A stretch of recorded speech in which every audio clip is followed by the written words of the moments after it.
Bueno, pues voy a compartir pantalla con vosotras y continuamos la lectura por donde nos habíamos quedado la semana pasada.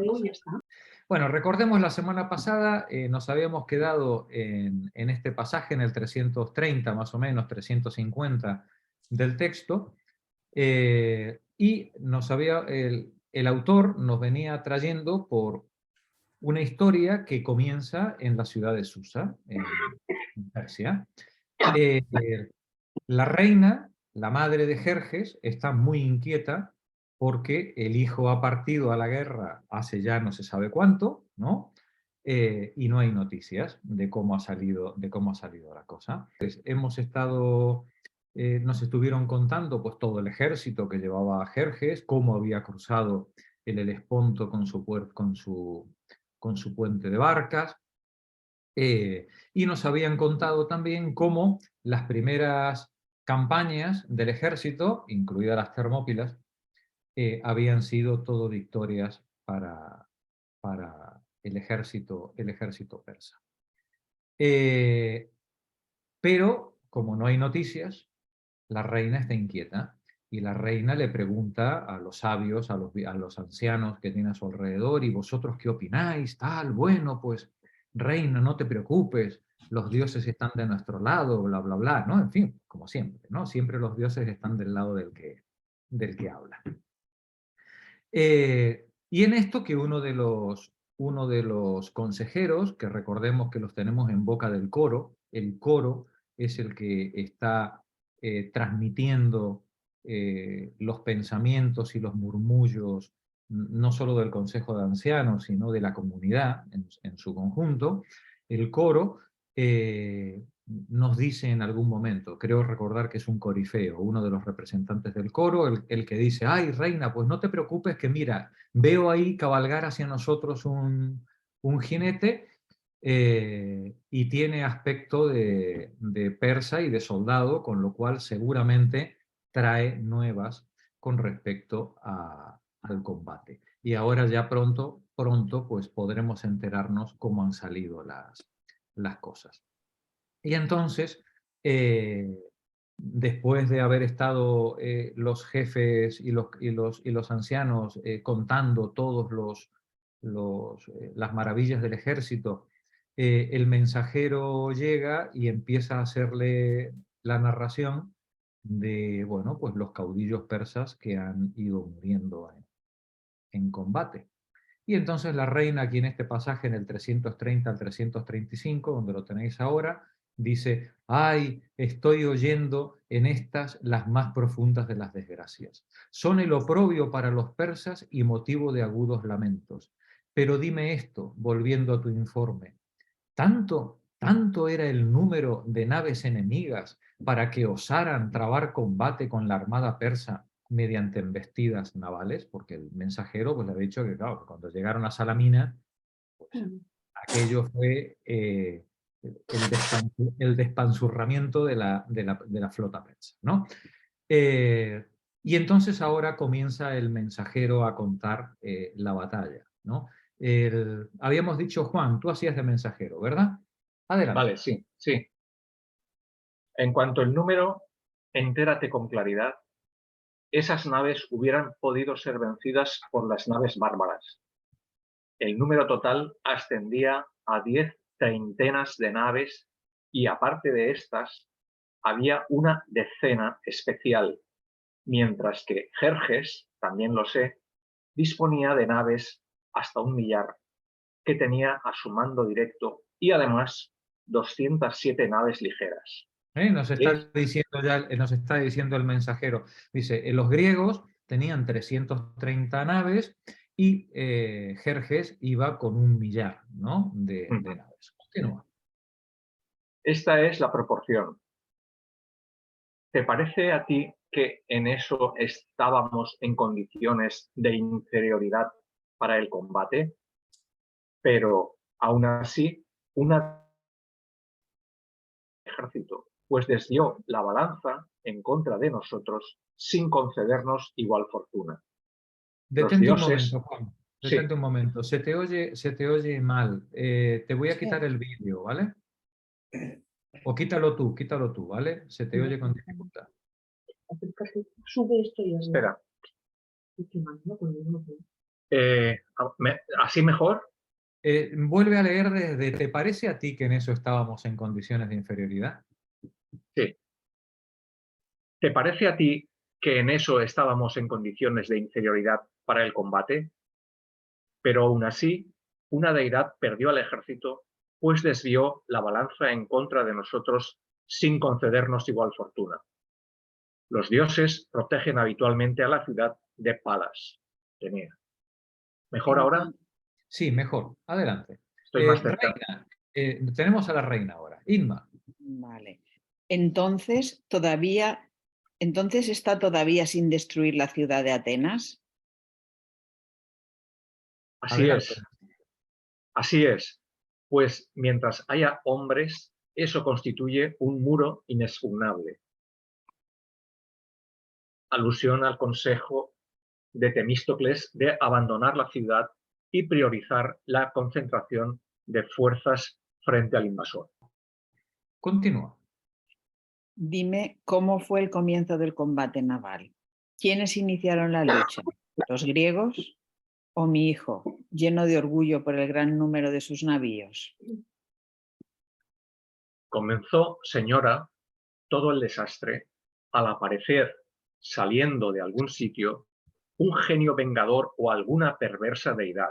Sí, vino un hombre griego del ejército de los atenienses y dijo a tu hijo Jerjes que a la llegada de la oscuridad de la negra noche no permanecerían allí los griegos, sino que saltarían a los barcos de remeros que tienen las naves y cada cual por un sitio distinto, procurando ocultarse al huir, intentarían salvar la vida.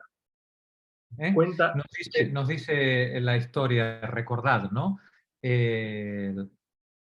Temístocles envía un mensajero a Jerjes con la idea de confundirlo, lo que hoy llamaríamos contrainteligencia, ¿no? Dice, bueno, pues le vamos a dar una información falsa para que los persas actúen en contra de sus intereses sin saberlo, ¿no? Les vamos a decir que vamos a huir y que entonces rápidamente mande un destacamento para impedir, para cortarnos la retirada y la huida. Vale, vamos a ver lo que cuenta Heródoto. Adelante, Alfonso.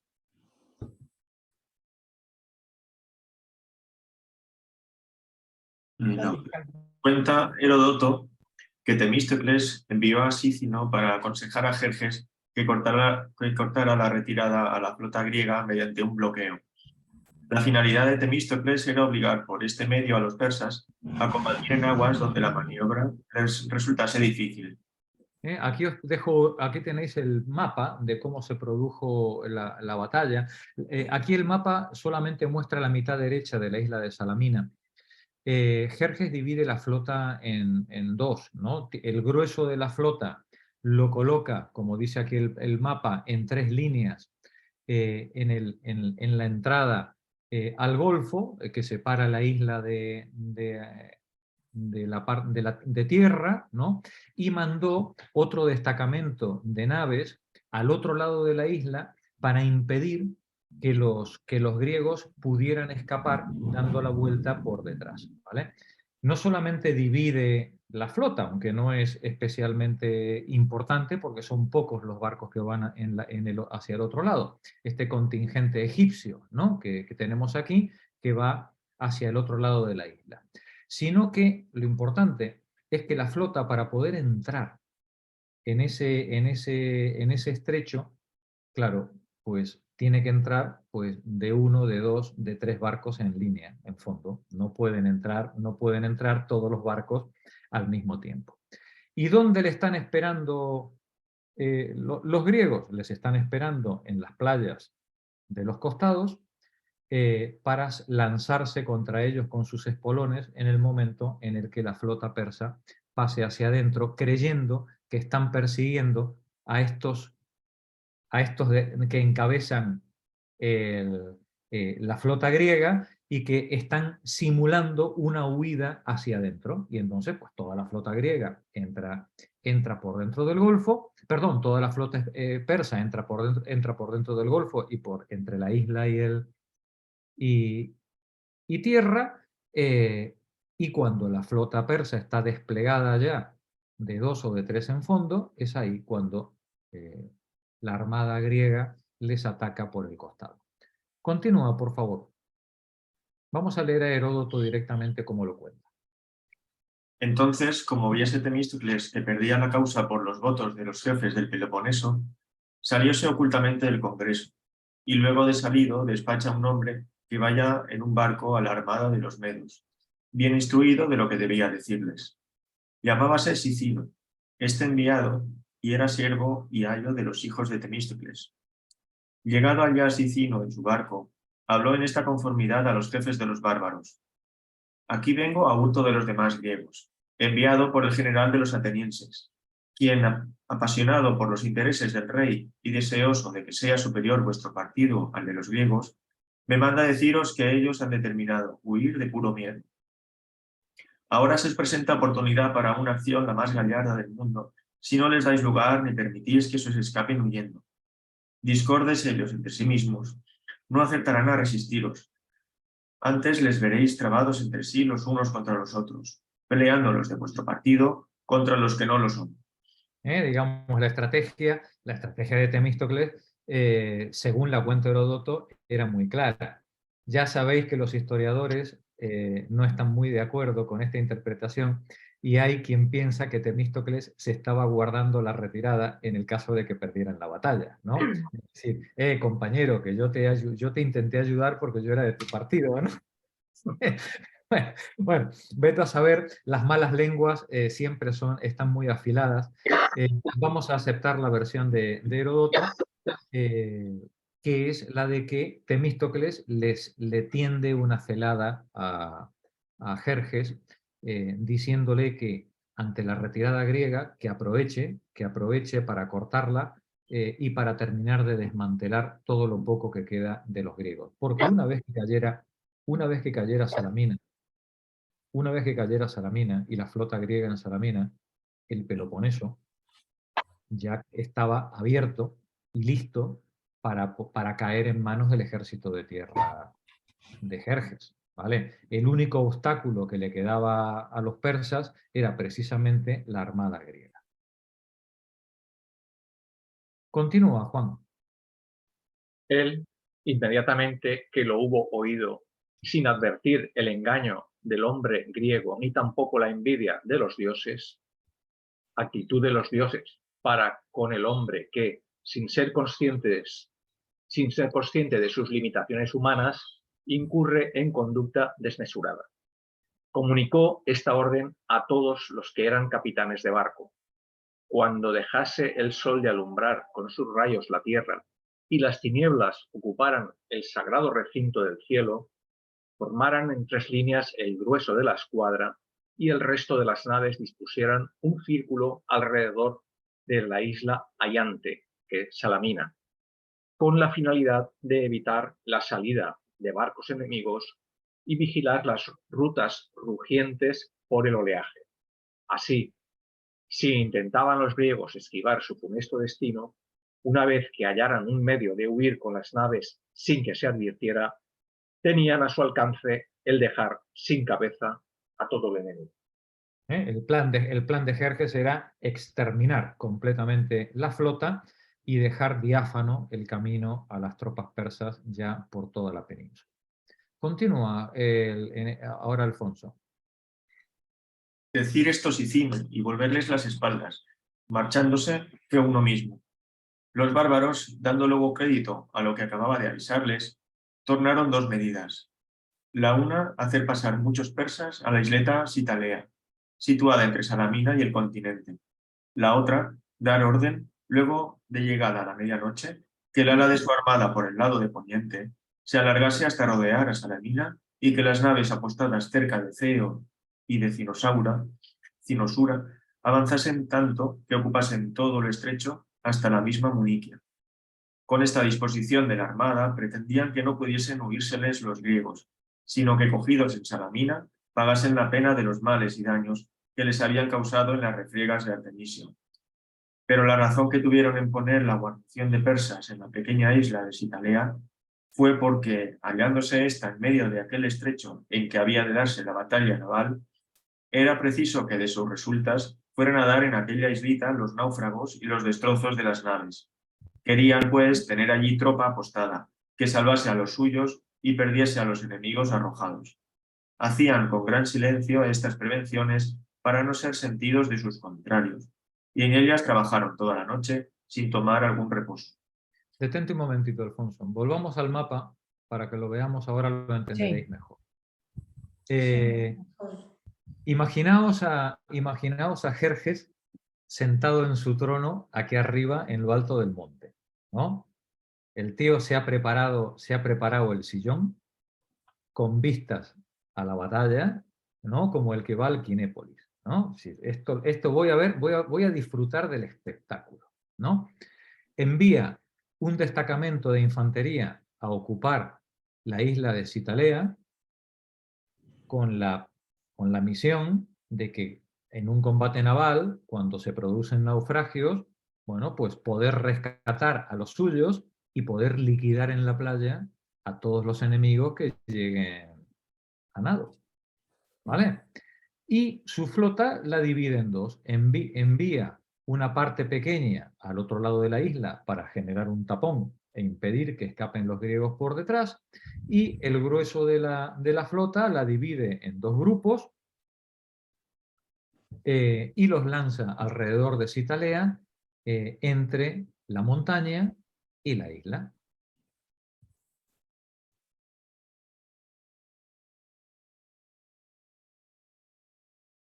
Continúa, Juan.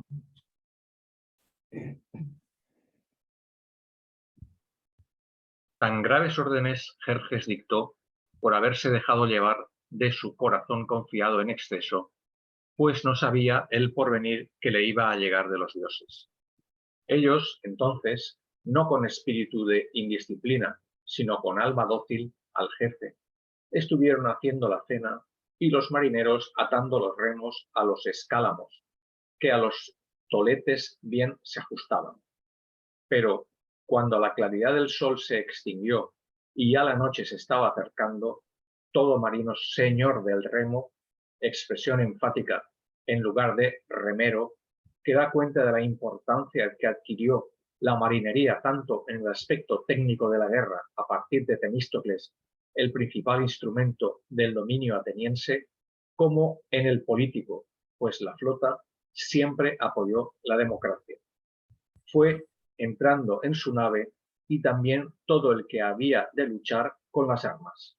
Detente un momentito, ¿no? Por resumir, ¿no? Nos dice, Sí. cuando la claridad del sol se extinguió y ya la noche se estaba acercando, todo marino señor de remo, fijaos qué importante, qué lejos está esta expresión de un galeote, ¿no? Es decir, un galeote es un esclavo, ¿no? Es un presidiario, ¿vale? Es decir, no.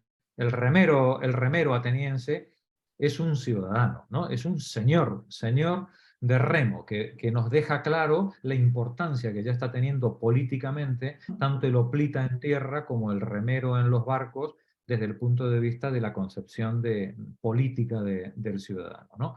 Todo señor de remo fue entrando en su nave y también todo el que había de luchar con las armas. Recordemos que los barcos griegos no solamente llevaban remeros, sino que llevaban lo que hoy llamaríamos infantería de marina, ¿no? Que son hoplitas que van a bordo de los barcos para poder combatir cuerpo a cuerpo o para poder asaltar los barcos enemigos, ¿no? Continúa, Juan. En cada larga nave... Fue entrando en su nave, ¿no? ¿No es ahí? Aquí, no. en cada larga nave... Sí.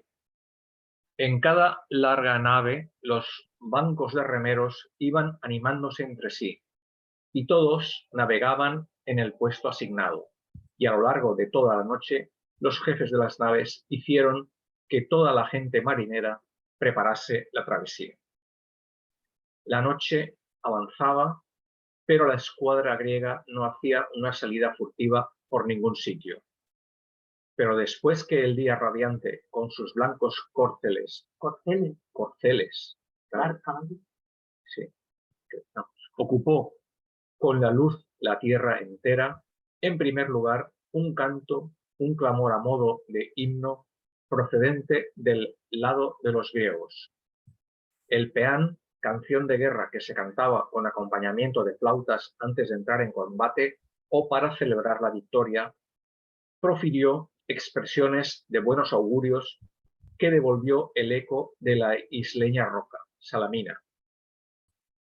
El terror hizo presa en todos los bárbaros, defraudados en sus esperanzas, pues no entonaban entonces los griegos el sacro peán como preludio para una huida, sino como quienes van al combate con el coraje de almas valientes. La trompeta, con su clangor, encendió el ánimo de todos aquellos. Inmediatamente, con cadenciosas paladas del ruidoso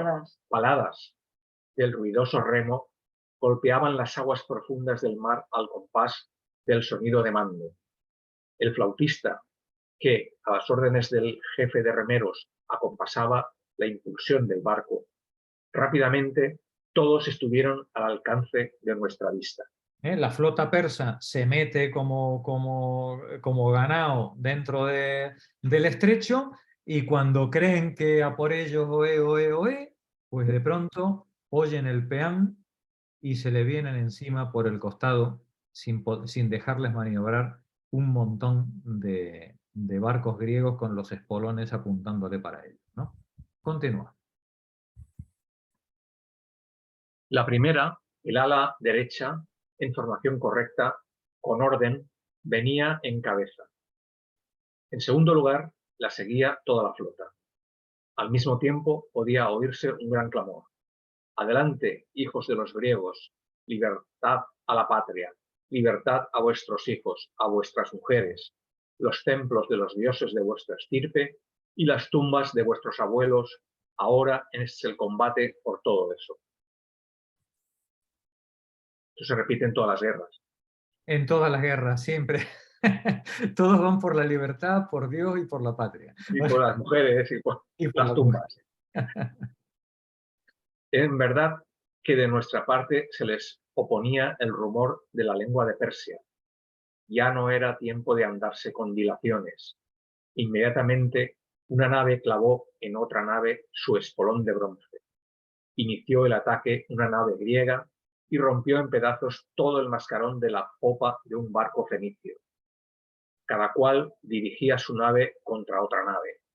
Al principio, con la fuerza de un río, resistió el ataque el ejército persa. Pero como la multitud de sus naves se iba apelotonando dentro del estrecho, ya no existía posibilidad de que se ayudasen unos a otros, sino que entre sí ellos mismos se golpeaban con sus propios espolones de proa reforzados con bronce y destrozaban el aparejo de remos completo. Entretanto, las naves griegas, con gran pericia, puestas en círculo alrededor, las atacaban. Se iban volcando los cascos de las naves y ya no se podía ver el mar, lleno como estaba de restos de naufragios y la carnicería de marinos muertos. Las riberas y los escollos se iban llenando de cadáveres. Cuantas naves quedaban de la armada bárbara, todas remaban en pleno desorden buscando la huida. Los griegos, en cambio, como a atunes o a un copo de peces, con restos de remos, con trozos de tabla de los naufragios, los golpeaban, los machacaban. Lamentaciones en confusión mezcladas con gemidos se iban extendiendo por alta mar hasta que lo impidió la sombría faz de la noche. El inmenso número de males, aunque durante 10 días estuviera informado de modo ordenado, no podría contártelo entero, pues, sábelo bien, nunca en un solo día ha muerto un número tan grande de hombres. Bueno, aquí tenemos a Esquilo en todo su esplendor, ¿no? Narrando, digamos, con todo dramatismo el enfrentamiento. Claro, Os puede parecer exagerado, pero claro, cuando uno ve el mapa, volvemos otra vez al mapa, cuando uno ve el mapa y se da cuenta de la escala, mirad esta línea negra que veis aquí, la primera, la que va del 0 a 1, es una Sí. milla, que son entre 1300 y 1500 metros según el criterio de medida, ¿vale? Y veis que esa milla es el ancho que tiene el estrecho, ¿vale? Ahora imaginaos en esos 1000 metros de ancho, 1400 barcos combatiendo, ¿no? Es un revoltijo de madera y de gente tratando de escapar y atizándose unos a otros, ¿no? Lo que nos parecía o lo que nos pudiera parecer un exceso de dramatismo por parte de Esquilo, cuando uno lo pone en escala, se da cuenta de lo terrible, la tremenda encerrona que debió representar aquello, y el tremendo revoltijo de barcos y de seres humanos que debieron formarse en las pocas horas que duró la batalla.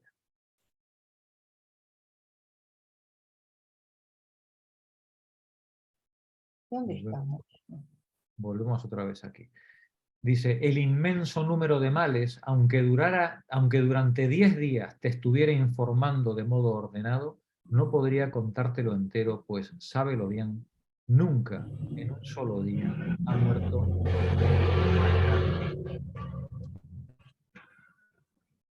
Mensajero, no, la reina, perdón. Reina, adelante, Inma. Ay, un inmenso mar de desdichas ha inundado a los persas y a la raza bárbara entera. Sabe bien esto. Ni siquiera es la mitad del desastre. Tal desgracia, tal sufrimiento vino sobre ellos que ni incluso el doble de lo que he contado puede compensar el desequilibrio de la balanza. ¿Qué destino podría haber que más cruel fuera que este? Di, ¿qué infortunio de males dices que vino además al ejército, hundiendo hasta el fondo el platillo de la balanza? Cuantos persas estaban en pleno vigor de su cuerpo, con alma valiente y eran distinguidos por su linaje, los que estaban siempre entre los primeros en lealtad a su soberano, han muerto sin honra con una muerte ignominiosa. Ay de mí, desdichada, amigos míos, por esta desgracia cruel. ¿Con qué muerte dices que han muerto esos? Ante la isla de Salamina hay un islote carente de puertos para las naves que Pan, dios de los pastores y el ganado, el dios amante de los coros, protege con su presencia a la orilla del mar. Allí los había enviado Jerjes con la intención de que, cuando los enemigos derrotados salieran de las naves y procuraran ponerse a salvo en la isla, dieran muerte al ejército griego caído en sus manos y salvaran en cambio a los suyos de las corrientes del mar. Mal adivinaba el futuro, pues cuando un dios hubo concedido a los griegos la gloria de la victoria del combate naval, el mismo día, tras guarnecer sus cuerpos de armas defensivas de bronce excelente, fueron saltando desde las naves y rodeando toda la isla, de tal modo que no era posible a los persas hallar un lugar al que dirigirse, y eran golpeados por lluvia de piedras tiradas a mano y por los dardos que les caían impulsados por la cuerda del arco, fueron pereciendo. Y al final se lanzaron contra ellos con unánime gritería y los golpearon, destrozaron los miembros de los infelices hasta que del todo les quitaron a todos la vida. Los persas que se habían hecho fuertes en la isla creyendo que ahí iban ellos a rematar a los griegos, claro, se encuentran con que cuando la isla es tomada por los griegos, la isla se ha transformado en una segunda encerrona para los pocos que han sobrevivido. Continúa, por favor. Jerjes prorrumpió en gemidos al ver el abismo de su desastre. pues tenía un sitial apropiado para ver al ejército entero. Una alta colina en la cercanía del profundo mar, estribaciones del monte Egaleo sobre el estrecho de Salamina. Él estaba mirando, él estaba desde arriba dirigiendo el combate, ¿no? Sí, continúa. Rasgó sus vestidos, gimió agudamente y enseguida dio una orden a sus fuerzas de a pie y se lanzó a una huida desordenada. Tal es el desastre que puedes llorar junto al anterior. Oh destino odioso, ¿cómo has defraudado a los persas en sus intenciones?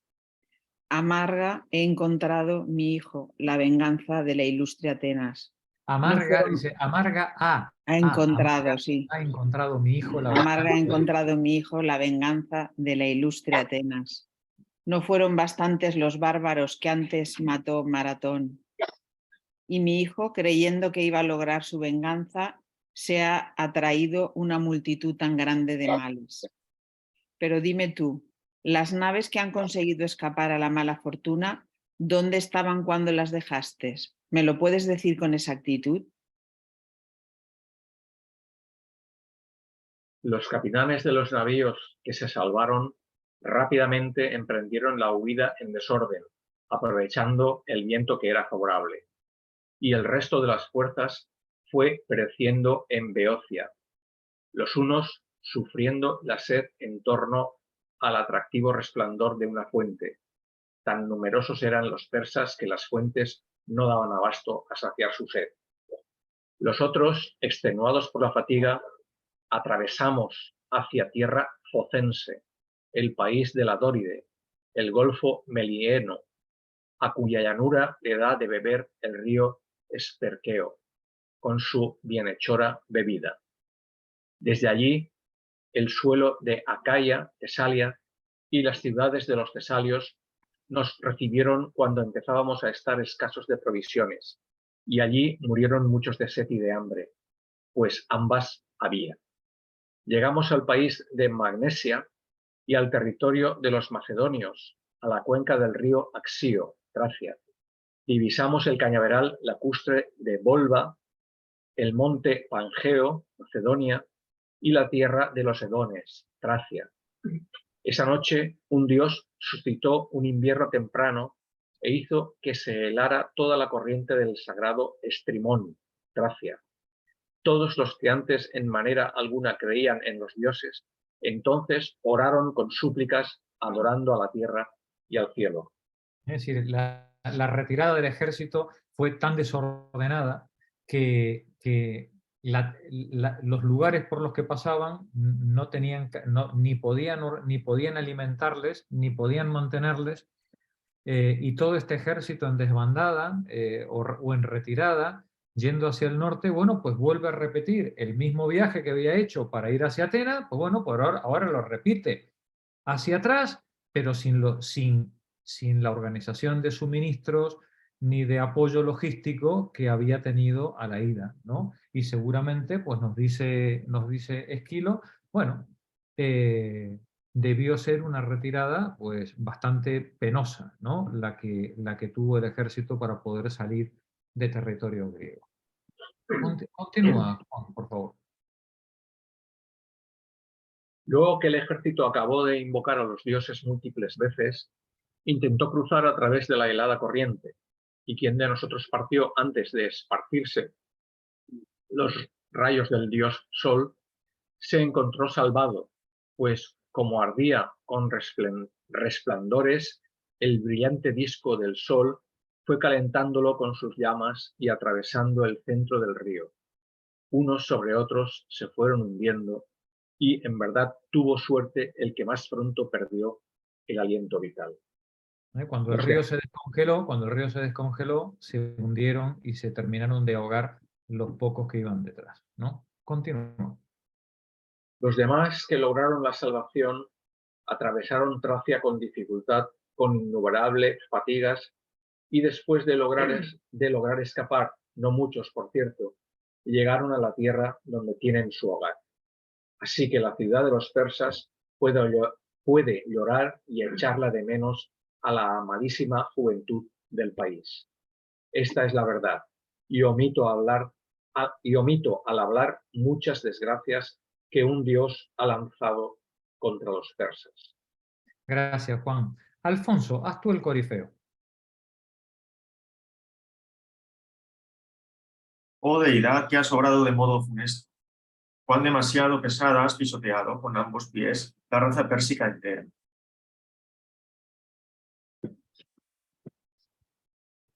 Ay de mí, infeliz, por el ejército aniquilado. Oh visión evidente de mis ensueños de la noche pasada, cuán muy claramente me mostraste mis males. En cambio, vosotros lo interpretasteis muy a la ligera, y sin embargo, puesto que fue vuestro consejo, quiero primeramente orar a los dioses, después llegaré con ofrendas para la tierra y para los muertos, la sagrada torta que traeré de mi casa. Yo sé que es por empresas que han fracasado, pero también por si en el futuro ocurre algo mejor. Preciso es que vosotros, después de lo ocurrido, a los que os son leales les aportéis leales consejos. Y a mi hijo, si llegara aquí antes que yo, dadle consuelo y acompañadle a casa. No vaya a ser que a esas desgracias les añada alguna otra desgracia. La madre de Jerjes se dirige al coro, que recordemos son los ancianos, ¿no? Y le pide que, bueno, pues que sigan dando leales consejos aun cuando ella no esté. La reina sale con su séquito. Alfonso, por favor, a ver ese coro.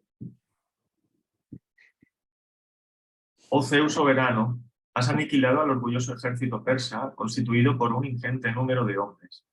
Has cubierto las ciudades de Susa y Ecbatana con un profundo dolor sombrío. Con manos delicadas, muchas mujeres desgarran sus velos y en llanto abundante empapan su seno, como partícipes que son de la pena. Las esposas persas, con tiernos gemidos, deseosas de ver sus recientes bodas, por metonimia, bodas, marido, cuyo regreso ansían, se han despedido de las muelles ropas del lecho nupcial, del goce de su dulce juventud, y lloran con lamentos insaciables. Y Las familias persas, ¿no? Están llorando por los hombres que temen que no van a volver, ¿no? De la guerra. Sí. Continúa. Y también yo voy a cantar la muerte de los que se fueron. Viena está probado de sufrimientos. Continúa, Alfonso. Porque sí, ahora está gimiendo toda la tierra de Asia, al haberse quedado desierta. Jerjes se los llevó. Ay, ay. Jerjes hizo que perecieran. Ay, ay.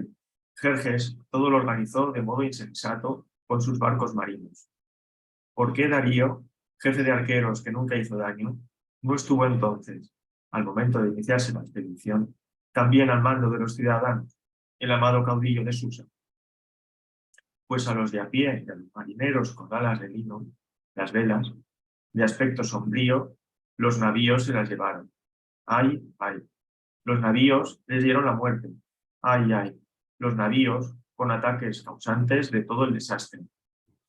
Por culpa del ejército jonio, oímos, apenas pudo escapar el propio soberano por los llanos caminos de crudos inviernos de Tracia.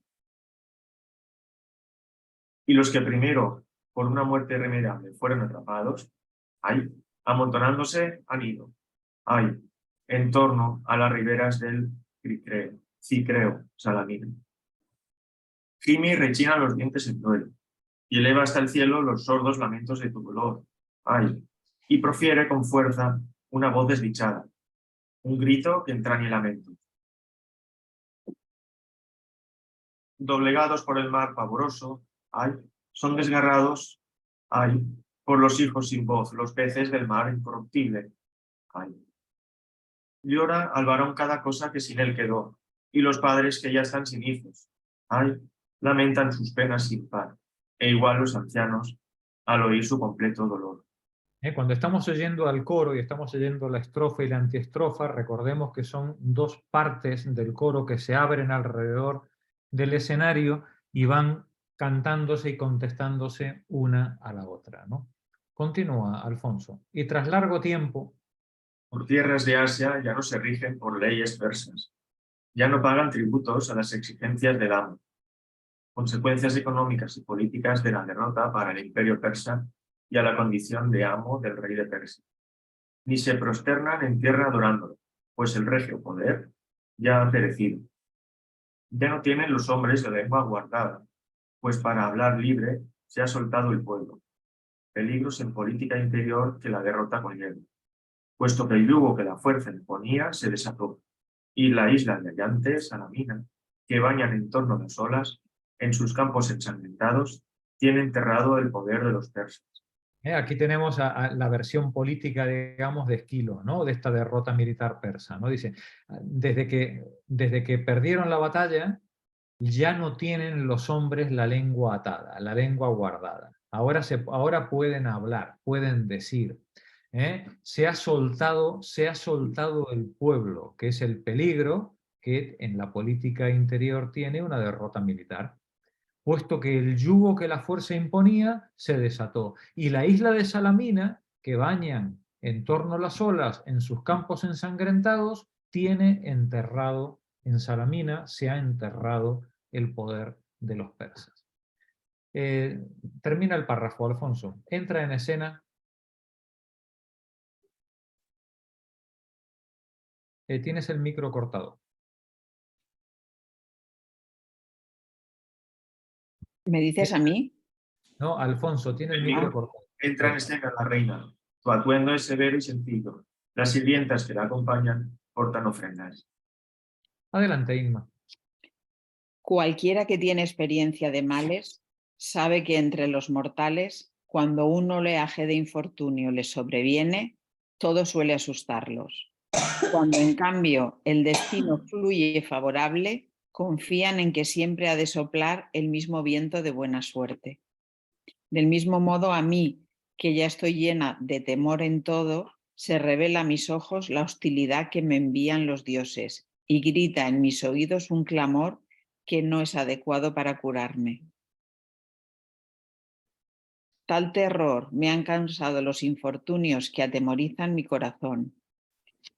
Por eso salí de palacio de nuevo y emprendí este camino sin carro, sin mi antiguo esplendor, llevándole al padre de mi hijo libaciones que nos lo hagan propicio, ofrendas que aplacan a los muertos. La reina se va a la tumba de Darío, a la tumba de su marido, al padre de Jerjes.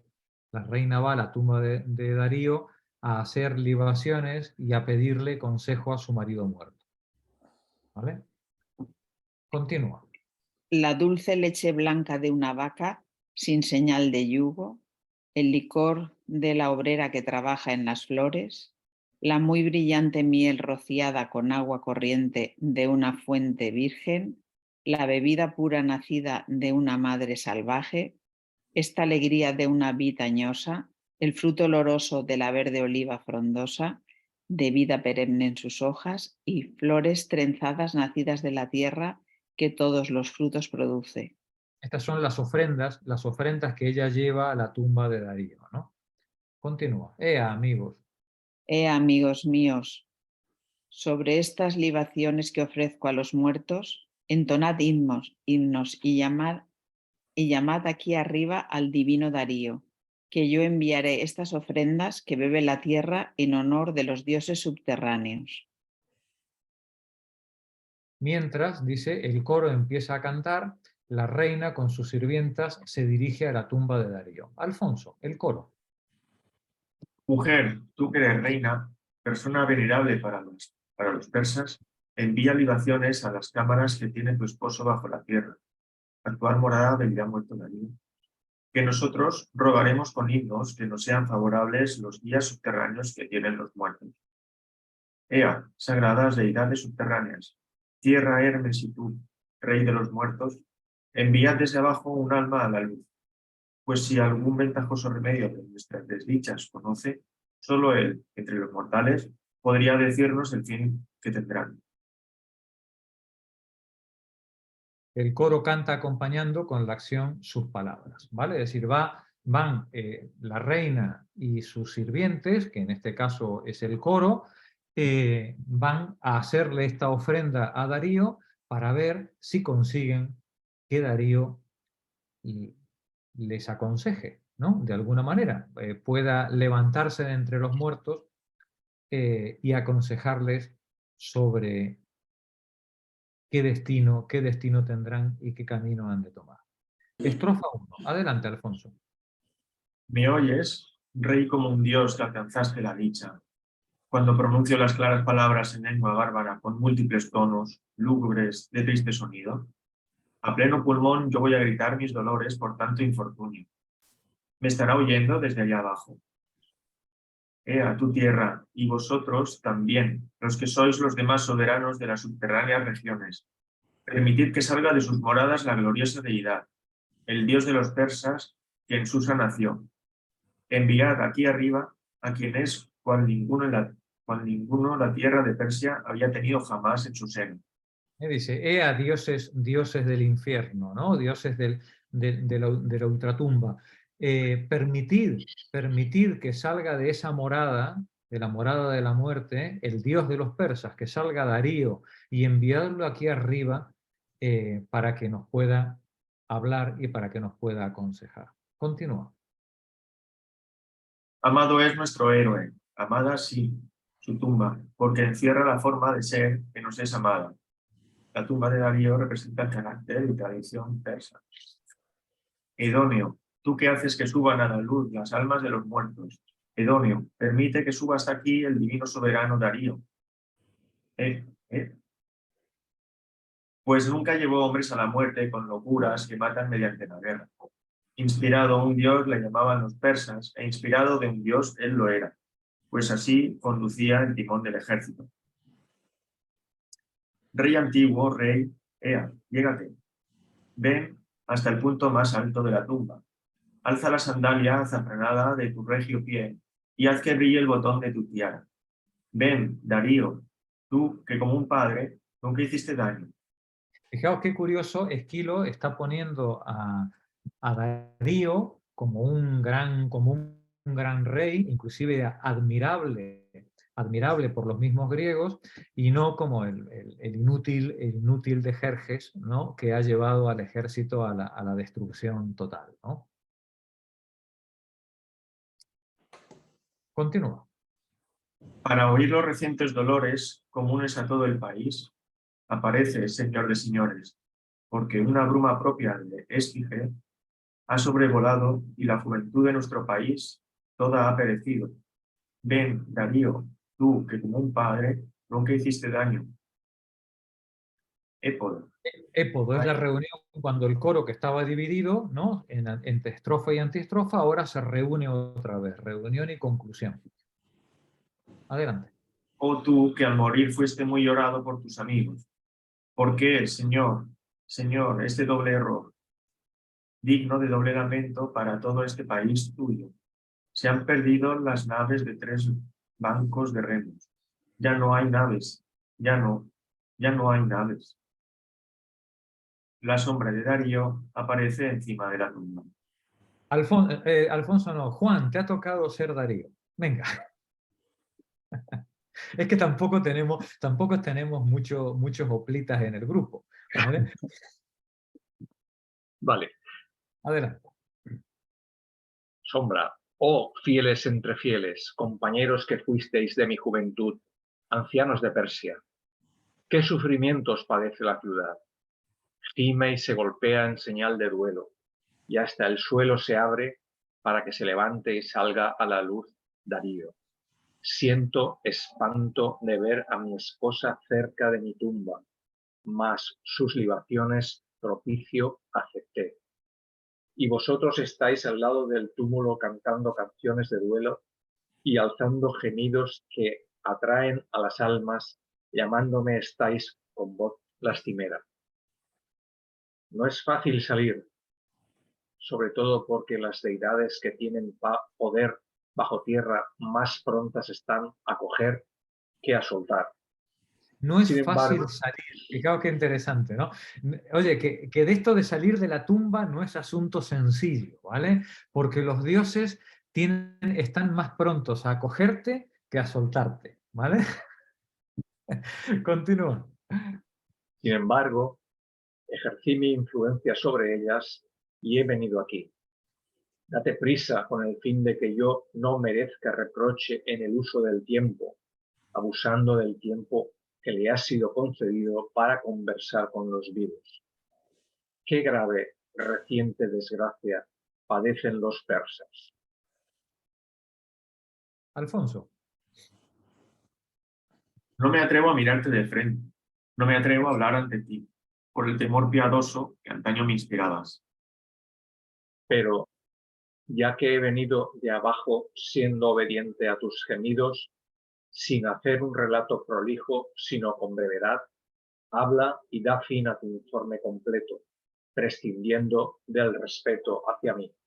Hombre, me has hecho libaciones, me has levantado de la tumba, ¿vale? Y ahora cuando salgo me dices, no, hombre, es que tengo mucho respeto a la sombra, ¿vale? Y le dice Darío, tío, por favor, sé breve, no hace falta que cojas la guitarra, ¿no? Adelante.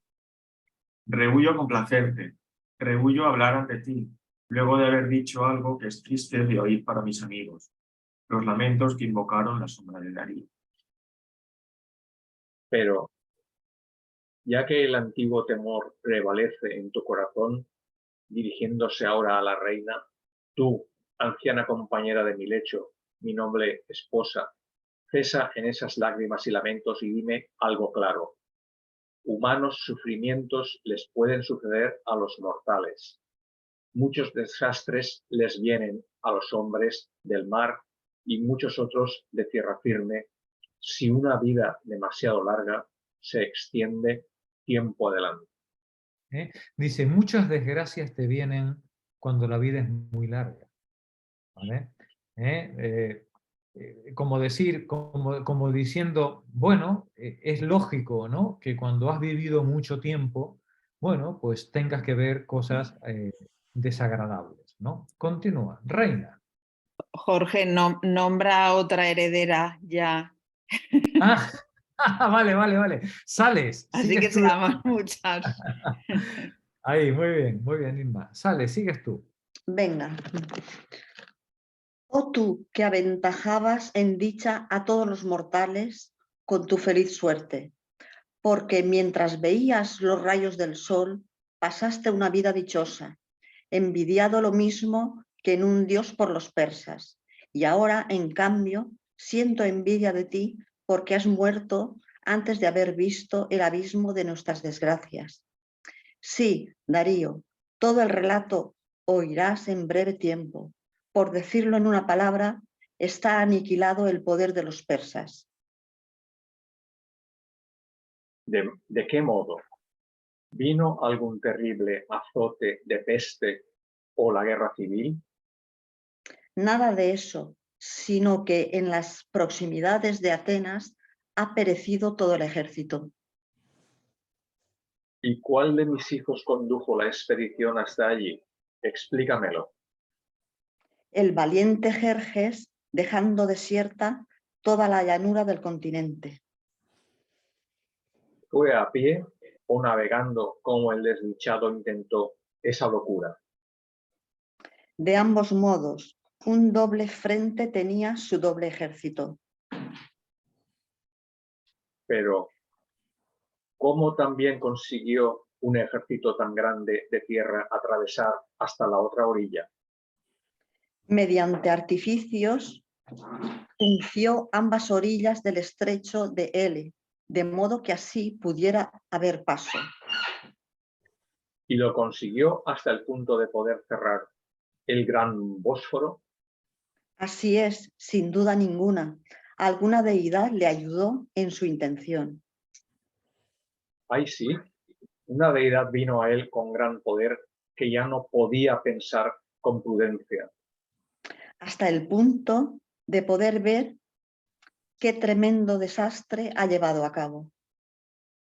¿Y por qué así gemís por los mismos que lo realizaron? Una vez que la escuadra fue derrotada, esto causó la perdición de las fuerzas de tierra.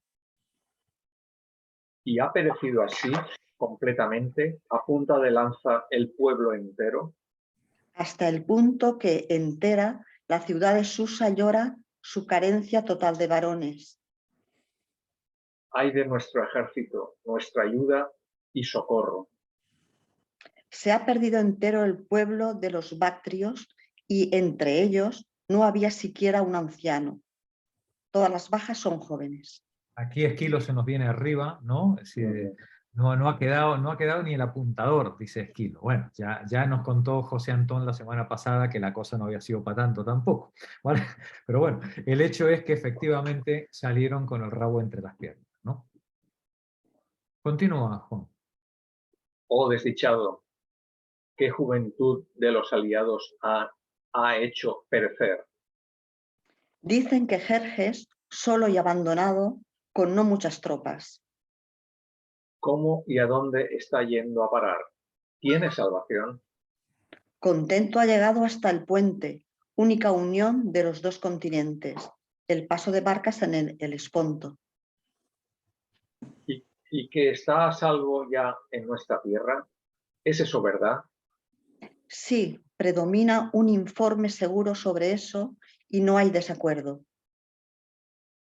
Ay, rápido vino el cumplimiento de los oráculos, y sobre mi hijo hizo caer Zeus con todo su peso el desenlace de las profecías. Y yo, que tenía confianza en que los dioses les darían cumplimiento completo cuando hubiera pasado un largo tiempo. Mas cuando uno mismo es quien se apresura, recibe también la ayuda de un dios. Sí. Dice las profecías eran funestas, pero cuando tú además las ayudas, ¿no? Pues vienen con más velocidad, ¿no? Continúa. Parece que ahora se ha hallado una fuente de males para todos los seres que quiero. Y mi hijo, sin advertirlo, con una juvenil temeridad, lo ha llevado a cabo. Sí, él abrigó la esperanza de sujetar con cadenas, como a un esclavo, al sagrado, fluyente Helesponto, al Bósforo, acuífera corriente de un dios. Y fue transformando en su ser el estrecho, y luego que le impuso trabas hechas con el martillo, abrió un inmenso camino para nuestro ejército inmenso. Él, que es un mortal, falto de prudencia, creía que iba a imponer su dominio a todos los dioses y concretamente sobre Poseidón, dios de las aguas. ¿Cómo no iba a ser víctima en esto mi hijo de alguna enfermedad de la mente? Temo que mi riqueza, producto de inmensa fatiga, llegue a ser un botín para el hombre que más se apresure. Esto ha aprendido el valeroso Jerjes por tratarse con hombres malvados. Le dijeron que tú habías adquirido, mediante la lanza, una gran riqueza para tus hijos, pero que él, por su cobardía, solo manejaba la jabalina dentro de casa, sin aumentar la riqueza paterna. De oír con frecuencia tales reproches de hombres malvados, determinó esta expedición y una campaña en contra de Grecia. Efectivamente, ellos han producido el más grande desastre, de recuerdo imperecedero, como jamás otro dejó desierta la ciudad y los campos de Susa desde aquel momento en que Zeus soberano concedió este honor, que un hombre solo ejerciera el poder con el cetro propio del gobernante sobre Asia entera, criadora de ovejas. Fue Medo el primer jefe del ejército. Después de aquel, un hijo suyo cumplió esa función. Ciro, el tercero a partir de él, hombre de suerte, tan pronto como hubo empezado su mando, impuso la paz entre todos los pueblos amigos, porque su mente llevaba el timón de sus impulsos. Conquistó el pueblo lidio y el de los frigios, y por la fuerza sometió a toda Jonia. No hubo ni un dios que le fuera hostil, porque era prudente por naturaleza. Él ahora está haciendo Darío la historia, digamos, del mundo persa, ¿no? Dice, primero fue un Medo el que gobernó todo Oriente, ¿no? Y luego llegó Ciro, Y a partir de él, dice, bueno, pues él impuso la paz sobre todos los pueblos y su mente, dice, llevaba el timón, su mente era la que dirigía sus impulsos. Fijaos qué manera poética de decir que la razón controla las pasiones, ¿no? La mente lleva el timón de los impulsos. Conquistó el pueblo lidio y el de los frigios y sometió a toda Jonia. Recordemos las revueltas jonias, ¿no? Y cómo todo el mundo, desde el gobierno lidio en adelante, quedan sometidos completamente al poder persa. Dice, no hubo ni un dios que le fuera hostil porque era prudente por naturaleza. Y ahora hablaremos de Ciro, el hijo. El hijo de Ciro, Cambises, fue el cuarto que mandó el ejército. Gobernó el quinto Mardo, el falso Esmerdis, según Herodoto, que fue una vergüenza para nuestra patria y el antiguo trono. Le dimos muerte mediante un engaño, el insigne Artafrenes, y yo dentro de palacio, con ayuda de hombres amigos, para quienes hacerlo constituía una obligación. Patines y Gobrias, según Herodoto. Y precisamente obtuve la suerte que yo deseaba. Nos dice, el hijo de Ciro, Cambises, fue el cuarto que mandó, ¿no? Y luego de Cambises, cuando Cambises fallece, aparece el falso hermano, Esmerdis, parece ser que es sustituido por un mago, ahora lo veremos, sustituido por un mago, al que los nobles persas deciden pues, liquidarlo y quitárselo de encima. Y de esa liquidación del falso Esmerdis es de donde va a surgir Darío. Por eso nos dice aquí Aquilo, y precisamente obtuve la suerte que yo deseaba. Todo esto lo cuenta Herodoto. Vamos a ver cómo lo cuenta Herodoto en estos pasajes. Alfonso, por favor. Muertos ya los dos magos y cortadas sus cabezas, los libertadores de Persia dejan el palacio a sus dos compañeros heridos, ya porque no podían estos seguirles, ya también con la mira de que se quedasen por guardas del alcázar.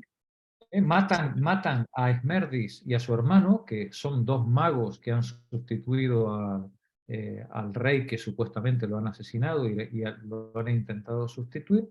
Y una vez muertos estos dos magos y cortadas sus cabezas, los libertadores, entre comillas, de Persia, es decir, la parte de la aristocracia que ha hecho la revuelta, decide reorganizarse. Vamos a ver, los otros 5... sanos y victoriosos, salen corriendo de palacio con las dos cabezas en las manos, y lo llenan todo de tumulto y vocería. Convocando luego a los persas, con las cabezas pendientes de las manos, les van contando apresuradamente lo sucedido, y matando juntamente por las calles a cuantos magos les salen al encuentro. Los demás persas, teniendo a la vista la reciente hazaña de sus 7 héroes, y patente a los ojos el embuste de los magos, miraban todos como un deber de honor y de justicia ejecutar otro tanto por su parte, y con el puñal en la mano no dejaban a vida mago alguno que pudiesen hallar.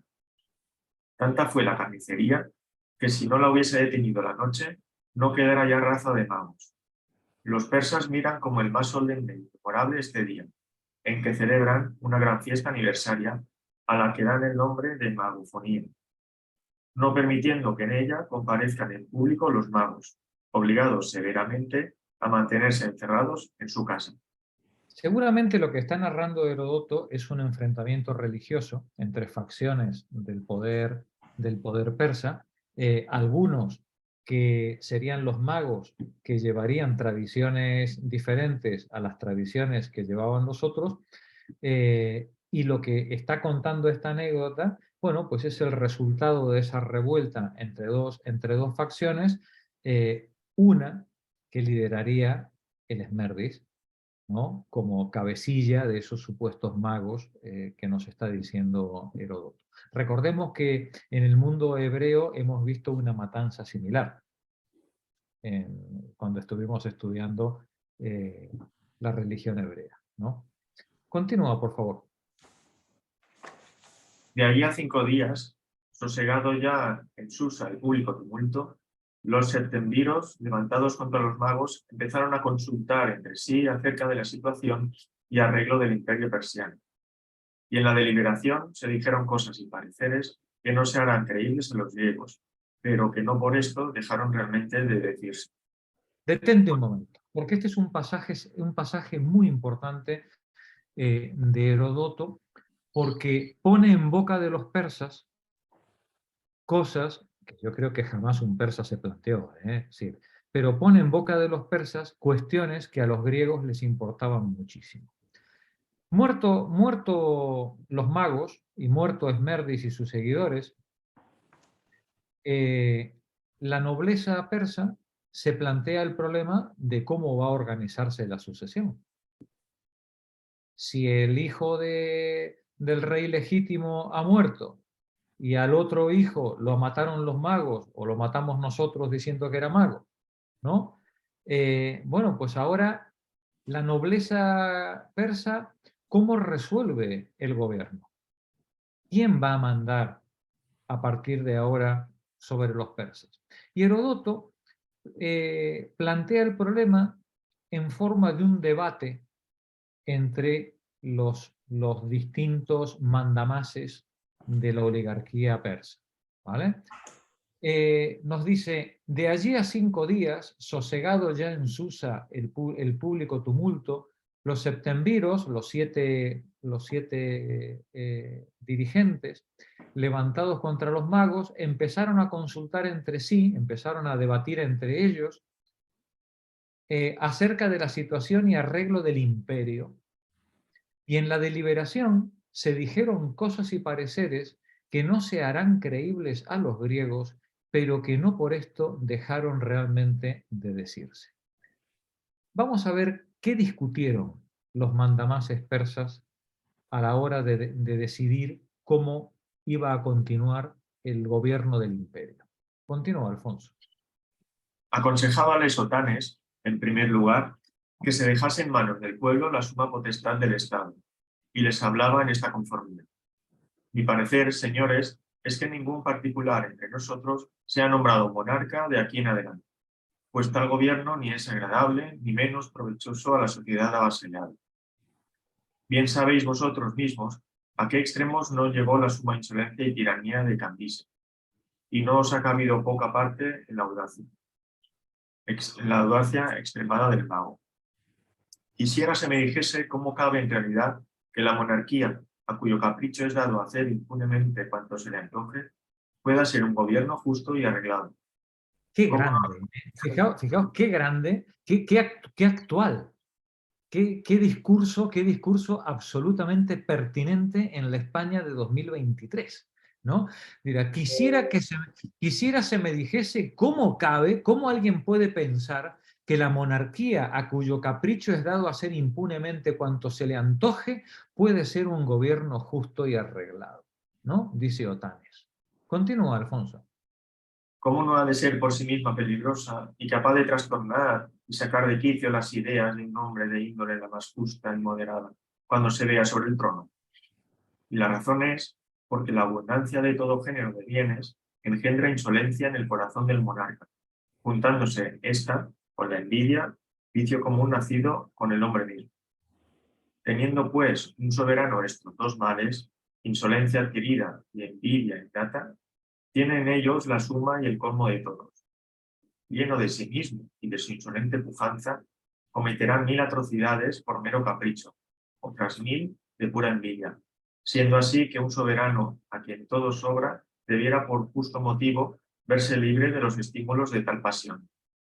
Con todo, en un monarca suele observarse un proceder contrario para con sus súbditos.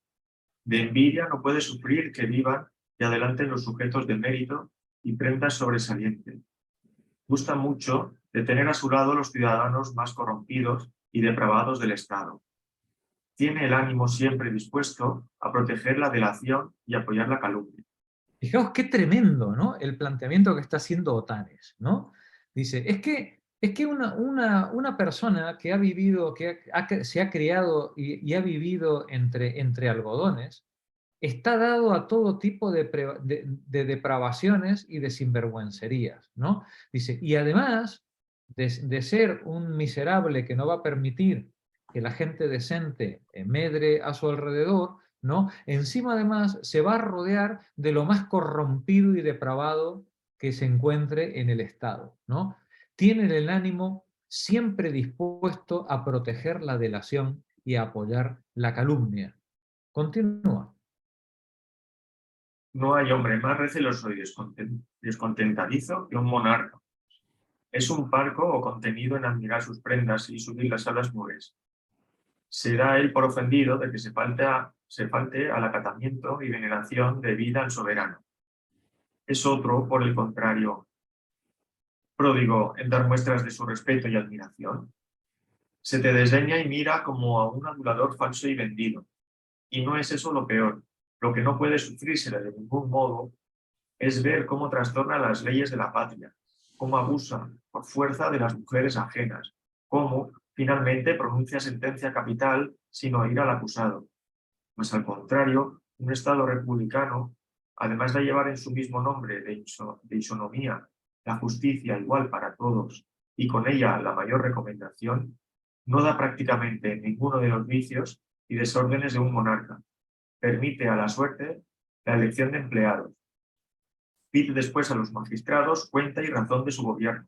Admite, por fin, a todos los ciudadanos en la liberación de los negocios públicos.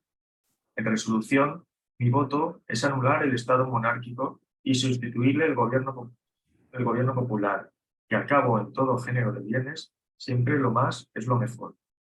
Tal fue el parecer que dio Otanes. No sabemos qué fue de Otanes después de este discurso, ¿vale? No, la historia no nos informa, ¿vale? Pero si fue tal, dejó un testimonio glorioso, y si no fue tal, desde luego Heródoto se lo inventó de forma gloriosa, ¿no? Es el mayor alegato en contra de la monarquía y a favor de un gobierno popular que se pueda haber hecho. Bueno, pero Otanes era uno entre 7. Vamos a ver qué opinaban los otros.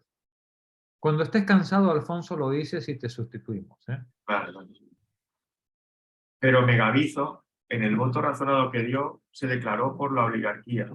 Este era más bien de Mercadona, ¿vale? Es decir, este decía, oye, pues ni unos ni otros, ¿vale? Que tampoco hay que ser populistas, ¿vale?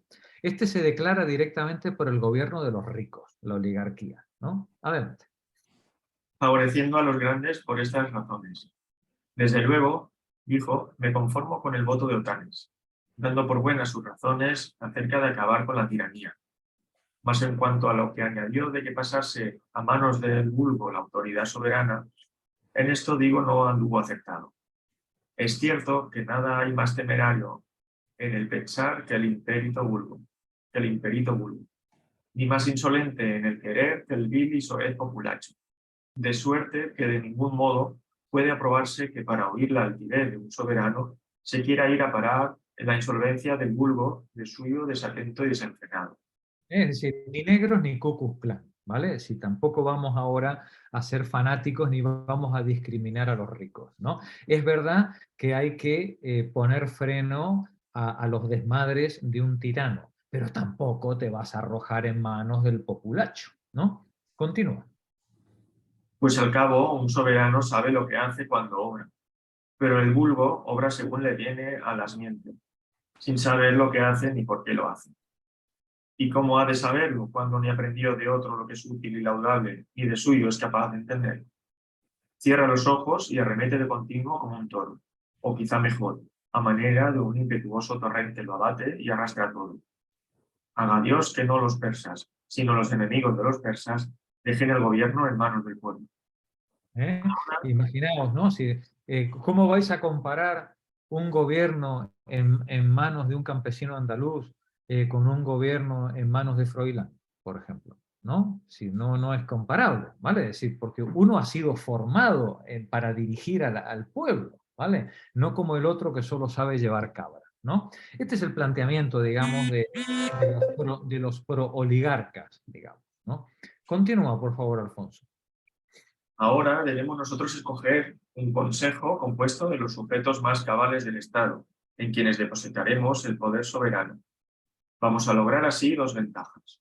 Una, que nosotros mismos seremos el número de tales consejeros. Otra, que las resoluciones públicas serán las más acertadas, como debe suponerse siendo dictadas por hombres del mayor mérito y reputación. Tal fue el voto. Creo que una vez os conté que mi padre siempre contaba con sorna que cada vez que había un golpe de Estado en Argentina, nosotros vivíamos siempre en el interior, por la cordillera, ¿no? Y cada vez que había un golpe de Estado, pues aparecían las fuerzas vivas por casa. Si el ingeniero hemos decidido hacer un gobierno de salvación, ¿no? Es decir, aquí tenemos que organizar el municipio, ¿no? Y hemos decidido hacer un gobierno de notables, ¿no? Y mi padre siempre con sorna preguntaba, ¿y quiénes son los notables? ¿No? Dice, bueno, pues nosotros y usted, si quiere, ¿no? Sí, siempre los notables, como decirlo, se autodesignan, ¿no? Es decir, los notables siempre se autodesignan, siempre dicen, no, nosotros somos los que sabemos dirigir el pueblo y prevenirle de todos esos males que tiene la demagogia y el populacho, ¿no? En fin, ya veis que esto tampoco lo habían inventado los patanes ahí en los pueblos más alejados de Argentina, sino que también esto venía desde lejos, ¿no? Ya desde la Grecia clásica. Adelante, Alfonso. Tal fue el voto dado por Megabizo. Darío, el tercero en hablar, votó en esta forma. Bien me parece lo que tocante al vulgo acaba de decir Megabizo, pero no me parece bien por lo que mira a la oligarquía, porque de los tres gobiernos propuestos, el del vulgo, el de los nobles y el de un monarca, aun cuando se suponga cada cual en un género el mejor, el de un rey opino que excede en mucho a los demás. Y opino así porque no veo que pueda darse persona más adecuada para el gobierno que la de un varón en todo grande y sobresaliente, que asistido de una prudencia política igual a sus eminentes talentos, sepa regir el cuerpo entero de la monarquía de modo que en nada se le pueda reprender, y tenga asimismo la ventaja del secreto en las determinaciones que fuere preciso tomar contra los enemigos de la corona. Y todo eso dicho con modestia, ¿no? Es decir, con toda... ¿Vale? Sí, yo pienso, dice Darío, dice que el del monarca es lo mejor, ¿vale? Y opino así porque no veo que pueda darse persona más adecuada para el gobierno que la de un señor en todo grande y sobresaliente. O sea, yo mismo, ¿no? Es decir, puedo valer para ese papel, ¿no? Y desde luego que tenga asimismo la ventaja del secreto, que no sepa tu mano izquierda lo que hace la mano derecha, ¿no? Que tenga la ventaja del secreto en las determinaciones que fuera preciso tomar contra los enemigos de la corona, es decir, contra los enemigos que yo tenga, ¿no? Continúa, Alfonso. Paso a la oligarquía, en la cual, siendo muchos en dar pruebas de valor y en canjear méritos para con el público, es consecuencia natural que la misma emulación engendre aversión y odio de unos hacia los otros. Pues queriendo cada cual ser el principal autor y como cabeza en las resoluciones públicas, es necesario que den en grandes discordias y mutuas enemistades, que de las enemistades pasen a las sediciones de los partidos y de las muertes a la monarquía, dando con este último recurso una prueba real de que es este el mejor de todos los gobiernos posibles. ¿Qué diré del Estado popular, en el cual es imposible que no vayan anidando el cohecho y la corrupción en el manejo de los negocios?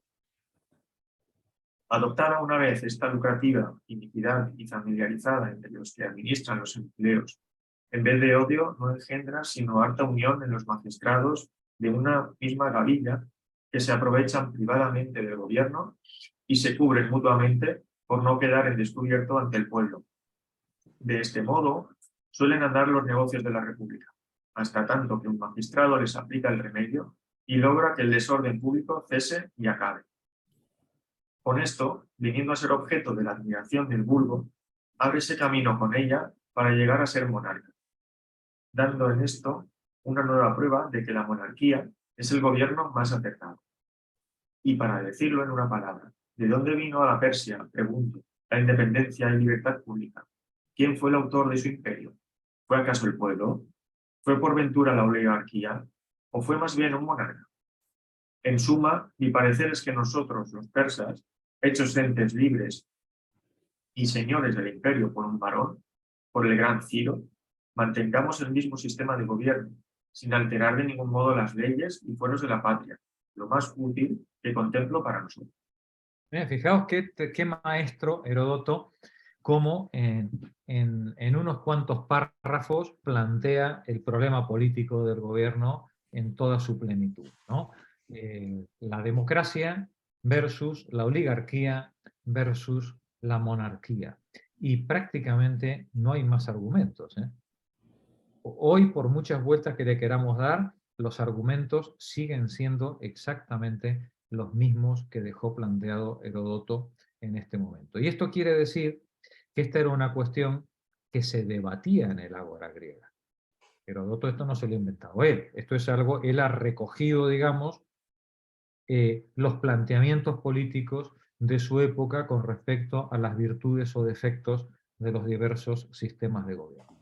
Vamos a ver cómo resolvieron los persas la cuestión del gobierno, por cuál se decidieron y finalmente cómo llegó Darío a ser rey.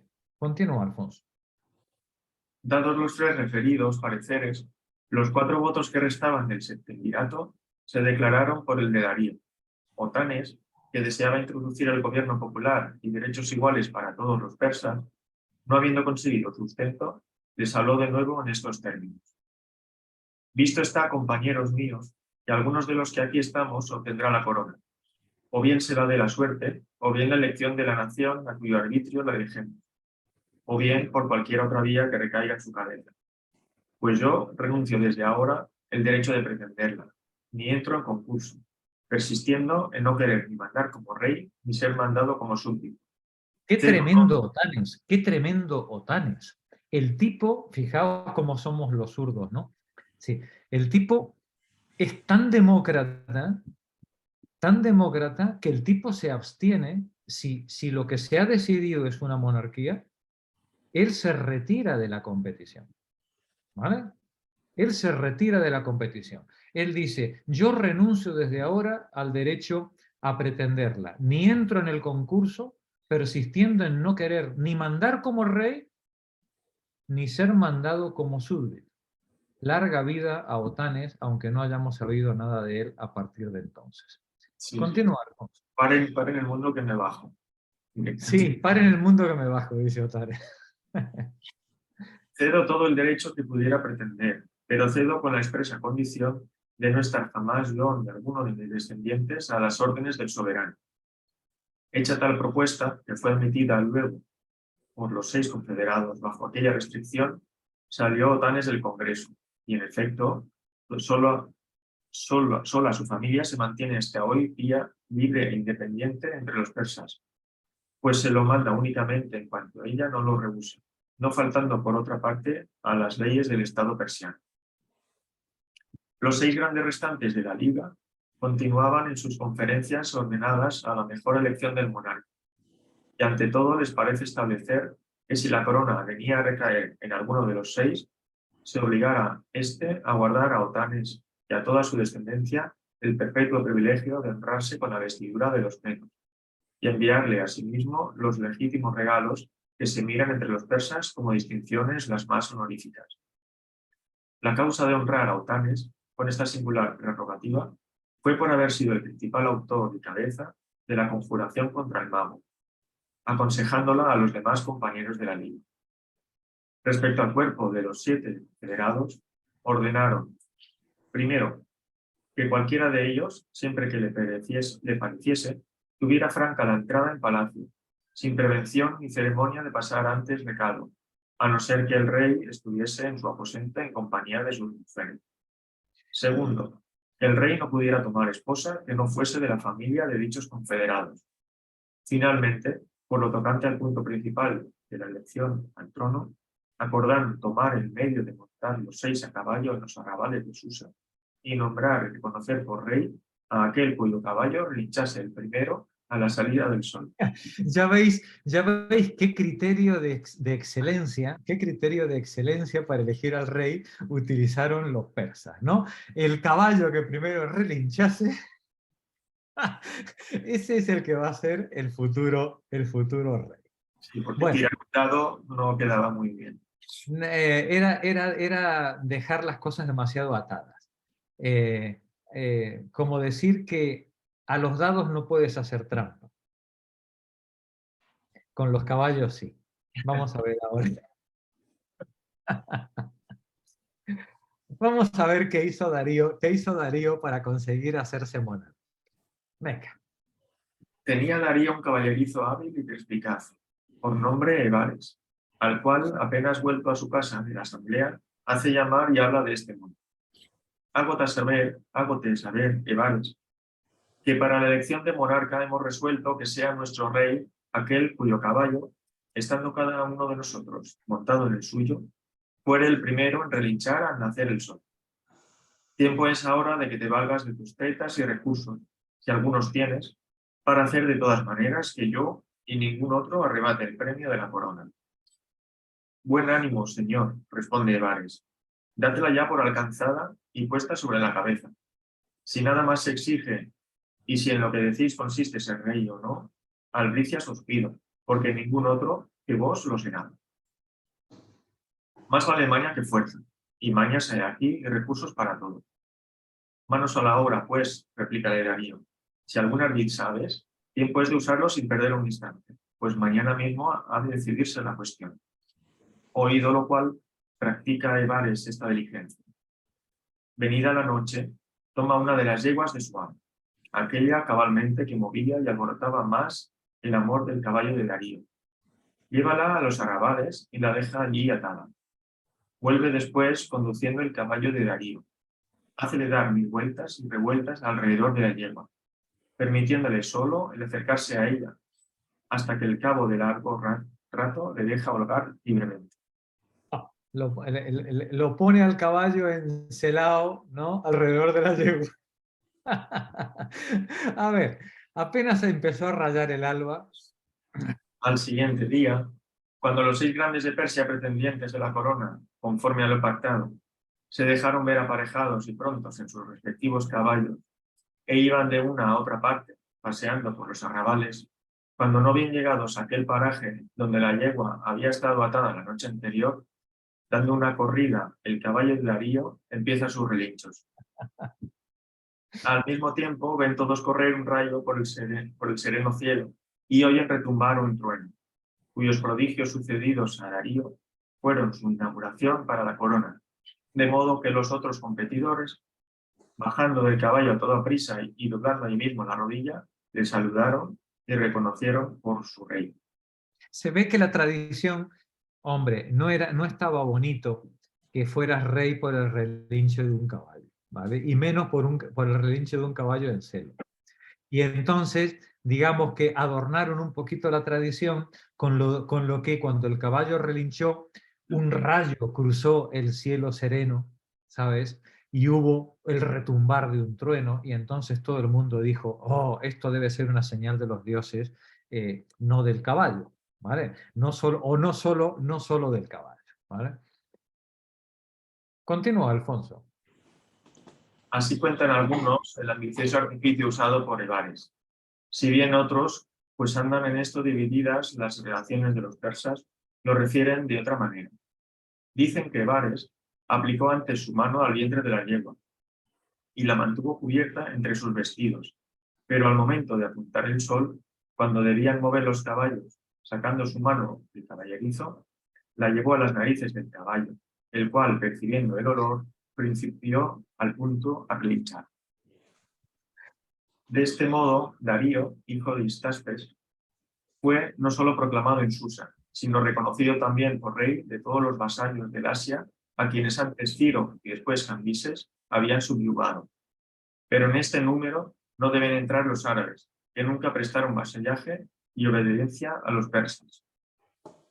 Establecidas así las cosas entre los persas, señaló Darío 20 gobiernos que llaman satrapías, y nombrando en ellos sus sátrapas o gobernadores. Ordenó los tributos que debían pagarse, tasando cierta cantidad para cada una de aquellas naciones tributarias.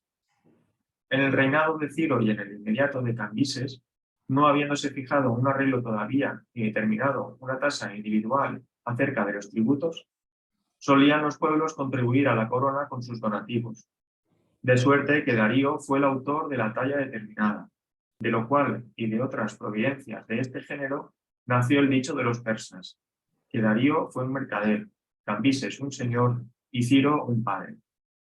Pues aquel de todo hacía comercio, el otro era áspero y descuidado, y este último muy humano y solícito en hacerlos a todos felices. Vamos, un capricho. Ya veis al gran Heródoto cómo cuenta la historia, ¿no? Es un gran contador, un gran narrador, sin duda, ¿no? Bueno, estaba leyendo Juan, ¿verdad? Porque estábamos con la sombra de Darío, ¿no? Sí. Adelante. Llevé a cabo numerosas campañas.